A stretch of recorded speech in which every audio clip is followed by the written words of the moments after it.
ಕಡೆ ಮಳೆಯಿಂದ ಹಾನಿಯಾಗಿರುವ ಮನೆ ಮತ್ತು ಬೆಳೆನಾಶ ಪ್ರದೇಶಗಳಿಗೆ ಭೇಟಿ ನೀಡಿ ಪರಿಶೀಲನೆ ನಡೆಸುವಂತೆ ಕರ್ನಾಟಕ ರಾಜ್ಯ ಕಾನೂನು ಸೇವಾ ಪ್ರಾಧಿಕಾರ ನಿರ್ದೇಶನದ ಅನ್ವಯ ಬೇಲೂರು ತಾಲೂಕು ದಂಡಾಧಿಕಾರಿಗಳಾದ ಮಮತಾ ಅವರ ಸಹಕಾರದಿಂದ ಬೇಲೂರು ಹಿರಿಯ ಸಿವಿಲ್ ನ್ಯಾಯಾಧೀಶರು ಹಾಗೂ ತಾಲೂಕು ಕಾನೂನು ಸೇವಾ ಪ್ರಾಧಿಕಾರದ ಅಧ್ಯಕ್ಷರು ಎಂಎಸ್ ಶಶಿಕಲಾ ಭೇಟಿ ನೀಡಿದ್ದಾರೆ.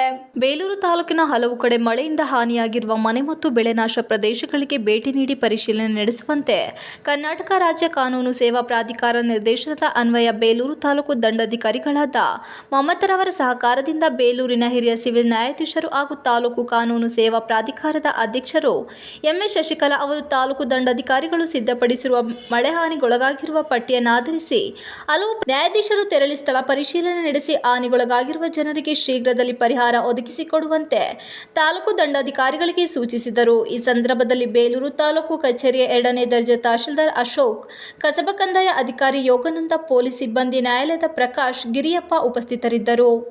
TV 46 Malenadu news, Belur. ಜಯಲಕ್ಷ್ಮಿ ಕೋಂ ರಮೇಶ್ ಇದೇನು ನಂಬರ್ ಏನಾರ ಇದೆಯಾ ಮನೆಗೆ?